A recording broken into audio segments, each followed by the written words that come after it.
Phogat classes के digital platform पे मैं आप सभी का स्वागत करता हूं। प्यारे विद्यार्थियों, आज रसायन विज्ञान का एक ऐसा टॉपिक अपन शुरू करने जा रहे हैं जिसका अपन दैनिक जीवन में काफ़ी यूज करते हैं। तो यहाँ पे आज अपन बात करने वाले हैं कांच के बारे में, ग्लास के बारे में। तो प्यारे साथियों, जुड़ जाइए एक बार इस वीडियो में और वीडियो को शेयर ज़रूर कर दें। सबसे पहले अपन बात करें कि कांच अपना ग्लास है जो अपन डेली लाइफ में यूज करते हैं, होता क्या है। साधारण कांच बनाने के लिए सिलिका जो चिकनी मिट्टी से प्राप्त होता है, विरंजक पदार्थ, क्षारीय धातु के ऑक्साइड, कैल्शियम ऑक्साइड आदि पदार्थों की आवश्यकता पड़ती है। इन सभी पदार्थों में आपस में पीसकर चूर्ण में परिवर्तित कर लिया जाता है। ये सारे जितने भी पदार्थ मैंने बताए हैं, इन सभी पदार्थों को क्या किया जाता है, पीस लिया जाता है और चूर्ण में परिवर्तित कर लिया जाता है। चूर्ण में परिवर्तित करके भट्टियों के अंदर इन पदार्थों को पिघलाया जाता है। जब चूर्ण पिघलकर द्रव अवस्था में परिणित हो जाता है, द्रव अवस्था में कन्वर्ट हो जाता है, तो उस द्रव को क्या बोला जाता है भाई, लिक्विड ग्लास के नाम से जाना जाता है, लिक्विड कांच के नाम से जाना जाता है। इस द्रव का यूज किस में होता है भाई, कांच के बर्तन बनाने और विभिन्न प्रकार के जितने भी उपकरण होते हैं कांच के, इस द्रव को सांचों में ढाल दिया जाता है और सांचों में ढालकर उपकरण बनाए जाते हैं धीरे धीरे इस द्रव को ठंडा करके, तो वो उसी की शेप ले लेता है। कौन कौन से पदार्थ हैं, याद रखना, सिलिका है, विरंजक पदार्थ हैं, क्षारीय धातु के ऑक्साइड हैं और कैल्शियम ऑक्साइड हैं।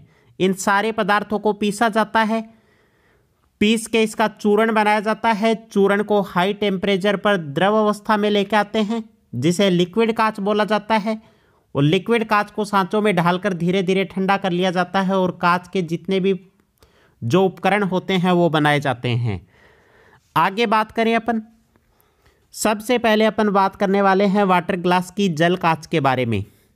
जल कांच क्या होता है भाई, सोडियम कार्बोनेट व सिलिका को गर्म करने पर, किस किस को गर्म किया जाता है, सोडियम कार्बोनेट व सिलिका को गर्म करने पर सोडियम सिलिकेट प्राप्त होता है।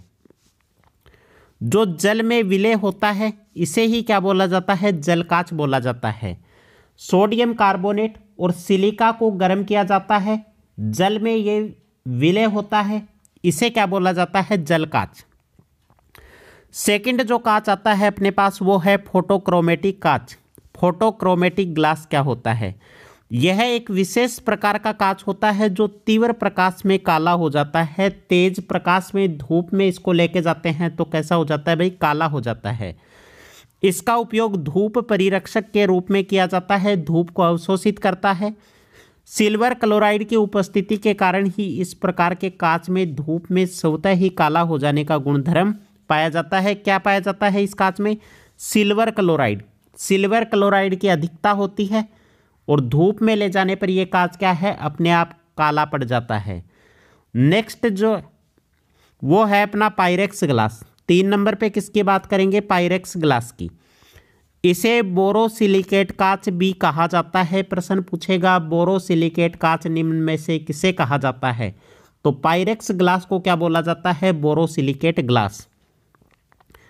पायरेक्स कांच की रासायनिक चीर स्थायित्व तथा तापीय प्रघात प्रतिरोधक क्षमता अधिक होती है। ठीक है, स्थायित्व ज़्यादा होता है और ताप को ये ग्लास क्या है, सहन कर सकता है पायरेक्स ग्लास। 4 नंबर पे बात करेंगे लेड क्रिस्टल ग्लास की। लेड क्रिस्टल कांच क्या होता है, लेड क्रिस्टल कांच निर्मित वस्तुओं की सतह को अलंकारिक ढंग से काटने पर इन सतहों से प्रकाश का परावर्तन प्रचुर मात्रा में होता है। ठीक है, जैसे ग्रेटिंग होता है, ग्रेटिंग को आप काटोगे तो भी वहाँ से क्या है, प्रकाश का क्या होगा, परावर्तन होगा। फलस्वरूप इस प्रकार के कार्तिक कांच अद्भुत झिलमिलाहट पैदा करते हैं। लाइट ऐसे क्या है, झिलमिलाती हुई नजर आती है। वो कौन से होते हैं भाई, लेड क्रिस्टल ग्लास। आगे देखो 5 नंबर पे है सोडा कांच। सोडा ग्लास क्या होता है, सोडा कांच भंगुर होता है, हल्की सी चोट मारते ही छोटे छोटे पार्टिकल्स में विभक्त हो जाता है, जिस कारण यह सुगमता पूर्वक टूट जाता है। साथ ही साथ ताप में अचानक परिवर्तन के फलस्वरूप इसमें दरारें पड़ जाती हैं। ठीक है, अगर टेम्परेचर जैसे हाई टेम्परेचर के ऊपर गर्म कर लिया और उसको जैसे ही ठंडे टेम्परेचर में ले गए तो उसमें क्या आ जाएंगी, दरारें पड़ जाएंगी, भंगुर हो जाएगा। यह सबसे सस्ता व सर्वनिष्ठ कांच होता है। सोडा कांच को मृदु कांच या सॉफ्ट ग्लास भी कहा जाता है। आगे 6 नंबर पे बात करें जेना ग्लास की। यह सर्वोत्तम श्रेणी का कांच होता है, सबसे अच्छी क्वालिटी का। रासायनिक पात्रों को बनाने व अन्य वैज्ञानिक प्रयोगों के लिए इसका उपयोग किया जाता है। वैज्ञानिक प्रयोगों के लिए काम में आने वाला कांच निम्न में से कौन सा है? प्रश्न ऐसे आएगा तो इसका सही उत्तर क्या होगा? जेना ग्लास। ठीक है, सबसे भंगुर प्रकृति का कांच कौन सा होता है? सोडा कांच। यह जिर्क तथा बेरियम बोरोसिलिकेट का मिश्रण होता है। कौन सा कांच किसके मिश्रण से बना है, आपको याद करके जाना है। आगे बात करूं मैं नेक्स्ट फ्लिंट ग्लास की। फ्लिंट ग्लास क्या होता है भाई? यह मुख्य रूप से सोडियम, पोटेशियम एवं लेड सिलिकेटों का मिश्रण होता है। इसका उपयोग उत्तम कलात्मक वस्तुओं एवं कांच के महंगे उपकरण जैसे पोट वगैरह आते हैं सजाने के लिए, उसमें किया जाता है। इसमें बिजली के बल्ब, दूरबीन का निर्माण हो गया, सूक्ष्मदर्शी का निर्माण, कैमरों आदि के लेंस एवं प्रिज्म बनाने के लिए कौन से कांच का प्रयोग किया जाता है? फ्लिंट ग्लास का प्रयोग किया जाता है। 8 नंबर पे अपन बात करने वाले हैं क्राउन ग्लास की, क्राउन कांच की। यह सामान्यतः सोडा चूना सिलिका कांच है। इसके उपयोग से चश्मों के लेंस बनाए जाते हैं। चश्मों के लेंस में प्रयुक्त कांच कौन सा है भाई? Crown glass. आगे बात करें 9 नंबर की क्रुक्स कांच की। क्रुक्स ग्लास क्या होता है भाई? इस कांच में सीरियम ऑक्साइड मिला रहता है जो हानिकारक पराबैंगनी किरणों को शोषित कर लेता है। आपने कांच देखे होंगे यूवी रे प्रोटेक्टेड ग्लास, जिनकी प्राइस ज़्यादा होती है, चश्मा के अंदर लगाए जाते हैं। वो कांच कौन से होते हैं? क्रुक्स कांच होता है।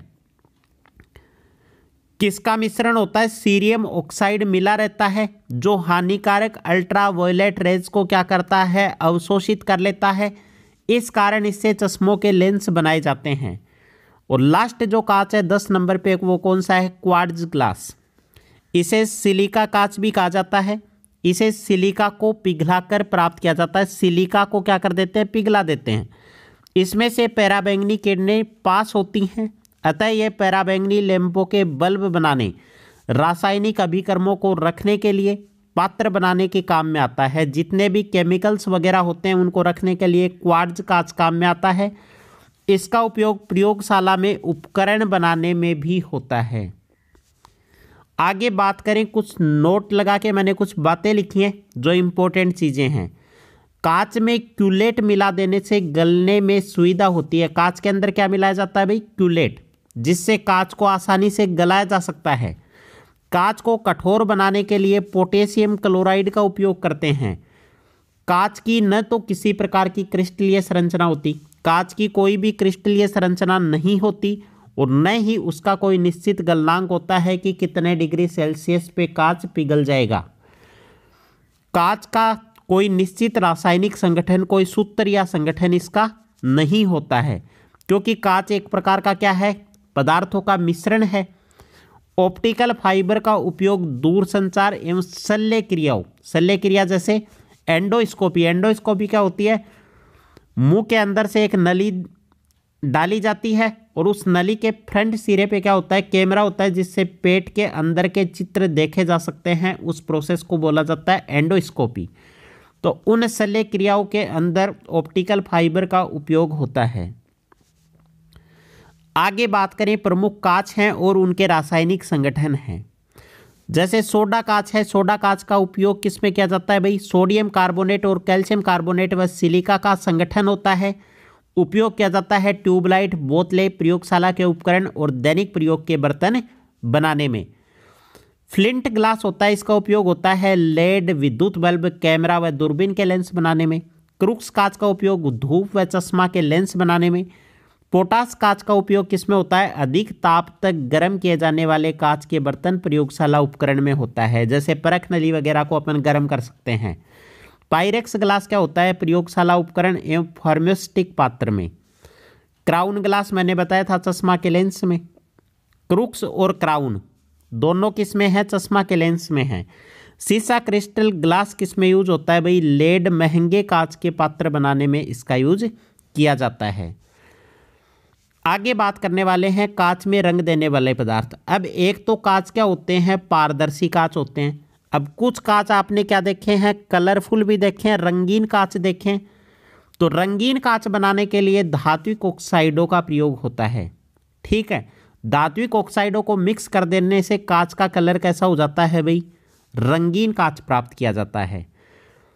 अब बात करते हैं कि कौन सा ऑक्साइड मिक्स करने पे किस तरीके का कांच बनेगा। कोबाल्ट ऑक्साइड मिलाने पर कैसा कलर आ जाएगा? गहरे नीला रंग।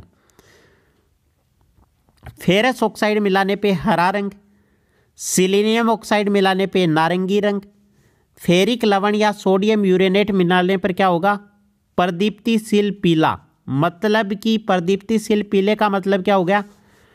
अंधेरे के अंदर येलो कलर का चमकता है, जिस तरीके से फास्फोरस चमकता है। गोल्ड क्लोराइड या पर्पिल ऑफ कासियस, ये रूबी जैसा लाल। क्यूप्रस ऑक्साइड मिलाने पर चटक लाल। क्यूप्रिक लवण मिलाने पर पिकोक नीला। पोटेशियम डाइक्रोमेट मिलाने पर हरा पीला रंग। मैग्नीज डाइऑक्साइड मिलाने पर बैंगनी से हल्का गुलाबी। क्यूप्रस लवण मिलाने पर लाल कलर का कांच बनता है।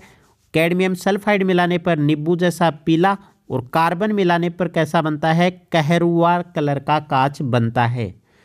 तो ये थी आज की केमिस्ट्री की क्लास। अगर वीडियो अच्छा लगा तो वीडियो को लाइक और हमारे चैनल को सब्सक्राइब करना ना भूलें। जुड़े रहे फोगाट क्लासेज के साथ। मिलते हैं नेक्स्ट वीडियो में।